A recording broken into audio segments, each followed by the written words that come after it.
জেলাভিত্তিক list তৈরি, এসএসসির অযোগ্যদের আহ, অযোগ্যদের তলব সিবিআই এর চলবে 1 সপ্তাহ জুড়ে। তো দেখুন কি বলা হয়েছে। দুর্নীতিতে নাম জড়ানো শিক্ষকদের ডাকতে শুরু করেছে কেন্দ্রীয় তদন্তকারী সংস্থা সিবিআই। সুপ্রিম কোর্টের নির্দেশের পর দুর্নীতির মাধ্যমে চাকরি পাওয়া শিক্ষাকর্মীদের ডাকতে শুরু করলো কেন্দ্রীয় তদন্তকারী সংস্থা। শিক্ষকদের চিঠি দিয়ে হাজিরার দিনক্ষণ জানিয়ে দিল সিবিআই এর কর্তারা। পরীক্ষার অ্যাডমিট কার্ড ও বেতন পাওয়ার নথিসহ তলব করা হয়েছে।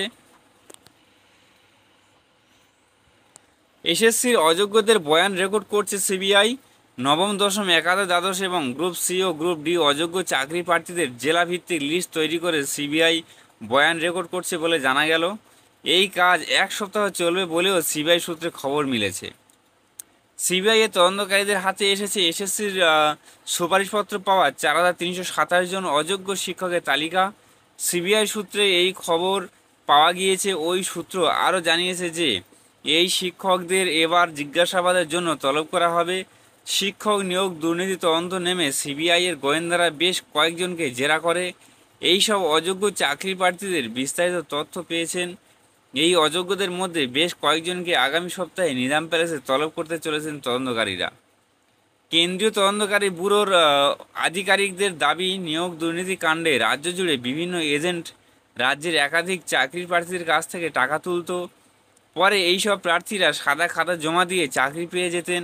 এই সম্পর্কে আরও বিস্তারিত তথ্য পেতে এবার অযোগ্য শিক্ষকদের তলব করছে সিবিআই।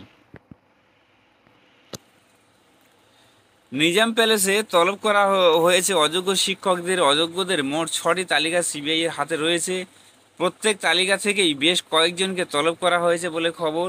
সূত্রের খবর, ওএমআর যাচাইকারী সংস্থা নাইসা থেকে সিবিআই যে হার্ড ডিস্ক উদ্ধার করেছে সেখানেই রয়েছে কারা সাদা খাতা জমা দিয়ে চাকরি পেয়েছেন, কাদের ওএমআরে ম্যানিপুলেশন হয়েছে তার সম্পূর্ণ তালিকা রয়েছে। তদন্তের গতি নিয়ে আদালতের ভর্ৎসনার পরেই শিক্ষক নিয়োগ দুর্নীতি মামলায় শিক্ষকদেরও এবার জেরার জন্য ডাকছে সিবিআই। শিক্ষকদের নামে তালিকা দিয়ে জেলা স্কুল শিক্ষা দপ্তরে চিঠি পাঠিয়েছে সিবিআই। সেই চিঠিতে শিক্ষকের নাম উল্লেখ করে জেলা বিদ্যালয় নিয়োগ দুর্নীতি কাউন্সিলকে তদন্তকারী সংস্থা জেরার সামনে উপস্থিত হওয়ার কথা জানিয়ে দিচ্ছে।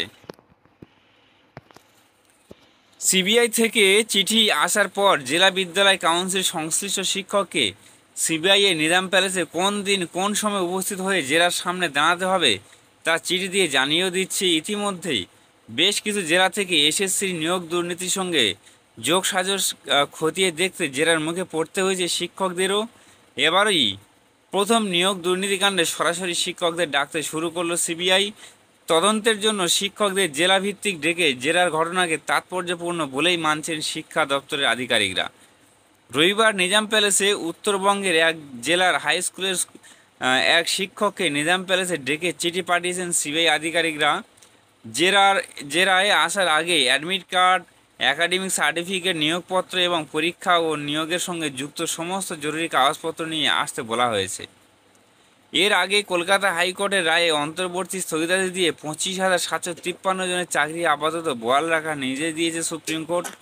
গত শুনানিতে প্রায় 26,000 শিক্ষক এবং অশিক্ষক কর্মী চাকরি বাতিলের নির্দেশেও কোনো স্থগিতাদেশ দেয়নি সুপ্রিম কোর্ট। তবে আদালত একই সঙ্গে জানিয়েছে সিবিআই তদন্ত চালিয়ে যেতে পারবে।